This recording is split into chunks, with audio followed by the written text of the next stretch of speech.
Anyone who surfed the early web between 1995 to 2010. What's the one website, app you still think about? Flash games. Man, I miss Flash games. Mini Clip. Addicting Games was my daily for so long.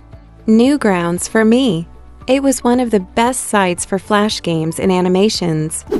I remember AOL chat rooms, MSN Messenger. Nothing since has matched that feeling of logging in and seeing who is online, custom statuses, and random late-night chats. I attended a fully online school for a semester in approximately 1994. We used telephone conferencing plus text chat for live class lessons, no video. We used FTP uploads and physical mail for our assignments. Email inboxes were very limited still. The chat feature was very old school, with DOS-style white text on black background. There was a general chat room that the kids could use when we weren't in class. I remembered the school homepage had the song "Kiss from a Rose" embedded on it, and the URL was numeric, like an IP address. Joe Cartoon, Albino Black Sheep, Homestar Runner, Hamster Dunce, Neopets. The thing that really sucks about this current iteration of the internet is that now there's a few big websites and the rest is internet detritus. I miss the Wild West days of the internet, when you could find some truly godless shit on a GeoCities page with enough grit and determination. I still think about the original DisneyChannel.com. I used to love all the old games. They had one there. It was bright, colorful, and so obviously just for kids. No DMs, no online purchases, just fun. I had a Cartoon Network and Nickelodeon bias. The Toonami page was cool as hell at the time. NEWGROUNDS.com. I was young, and you could see nudity in a world where porn sites weren't as accessible. ICQ. I had so much fun with their fine random chat partner feature. So much fun. Because of the time of day I was usually on, I often got randomly paired with office workers in Eastern Europe or Asia. Napster. How is Napster down here? It literally broke the music industry. Everyone was on it. I got banned for having Dr. Dre songs, and within an hour of searching online, I was back in Haha. I remember being so proud of myself for getting around it. YTMND. Edit to add a pro tip. Anyone wanting to play these out on your phones, make sure to disable silent mode or you won't hear anything. Captain Jean-Luc Picard of the USS Enterprise. GeoCities. More of an Angelfire guy myself. Tripod all the way. I learned to write HTML in Notepad. Zoom gave more megabytes of storage. ThinkGeek.com. I always think of the Tauntaun sleeping bag when I remember ThinkGeek. I always wanted that. I thought I had time. Then it was bought by GameStop and dismantled. That was a sad day. Oh, was so sad when they sold it off. Kinda like what happened to Newegg. MySpace. Yahoo Answers. Am I pregnant? Am I pregnant? Can you get pregante? Post Secret. It's still updated every Sunday. I've been reading it for 22 years. I got a seasonal job at Barnes & Noble last year, and they asked me my favorite book, and I said Post Secret. They looked at me like I had 3 heads. I still read it every Sunday. Didn't know there weren't any new books recently. I still live in 2010 apparently. Xanga. Everybody talks about MySpace, but Xanga was the one that really feels the most memorable to me.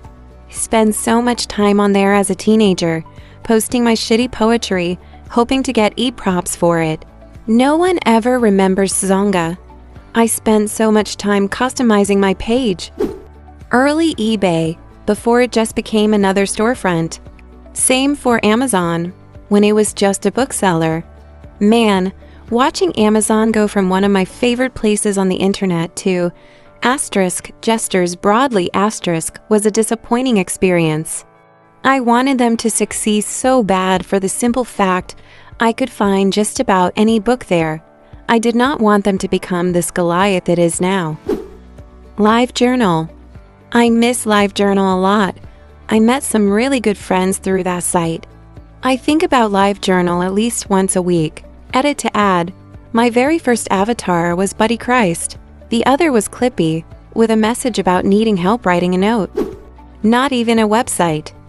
Usenet newsgroups were Reddit and TikTok and Wikipedia and social media and the zeitgeist of the internet before the World Wide Web could be, and while it was growing up, every possible interest, unsavory and savory alike. Crazy place. I had to scroll way too far to find my answer. I always decided between various dial-up ISPs by whether they offered free access to Usenet. Television without pity. The best episode recaps and great forums to discuss shows as they aired. TWOP is definitely where I learned to comment. I miss that site. It was so fun chatting with everyone after whichever show you were into. Miss Allie and the Amazing Race recaps hold a special place in my heart. Quizilla. I absolutely lived for some of the fanfics on there when I was in my early teens. I was a moderately popular fanfic writer on Quizilla for a long time. I never rebuilt the same size following when I moved to fanfiction.net. I'll never forget being in 8th grade and realizing my story was read by over 10K people. It was a high point during a rather low point of my life. I remember literally going on the browser and just typing in random names that I hoped were websites. It was like scrolling, but without certainty of content. Stumble Upon. It was a plugin for Mozilla that randomly took you to a site based on a pre-selected list of interests and criteria. Could be literally anything. SFW. I watched Nausicaa of the Valley of the Wind for first time through it. Was great. I was so sad when that shut down. Stumble Upon was great. Stumble Upon was my Reddit before Reddit. Probably AltaVista being the main search engine in the mid-90s. Google hadn't really broken through as yet. AltaVista and WebCrawler, the OGs. Yeah, Magellan and AltaVista. Google didn't start to take off until Arlen Ligny down Arlen Lisan. I remember the term Google It came out in like 2002. WebCrawler, Lycos, AltaVista, Ask Jeeves, Yahoo, Sailor for the library assets. Metacrawler, an early search aggregator that searched multiple other search engines. Arrowid.org, TOTSE.com, dansafe.org, still around. Arrowid was a necessary resource for me for many years. Anytime I found a doctor, *G, that I thought I could take to get high, I would first look it up on Arrowid. After I tried KOC, *****knee, for the first time, I read through multitudes of articles on there and came to the conclusion that one cannot be a functioning crat *K addy *T, and as a result, I quit. Ironic that Arrowid helped me kick CRA*K, but it's a fact. SALON.com's forums. Incredibly well-read and intelligent posters. When Salon shut it down, they moved to World Crossing, which was also very good until its demise. Regretsy, it existed from 2009 to 2013, and maybe you had to be there, but it was hysterical. Its creator, April Winchell, moved on to other things, and I've been missing it ever since. Oh God, and K-Regs. GROOVESHARK.com.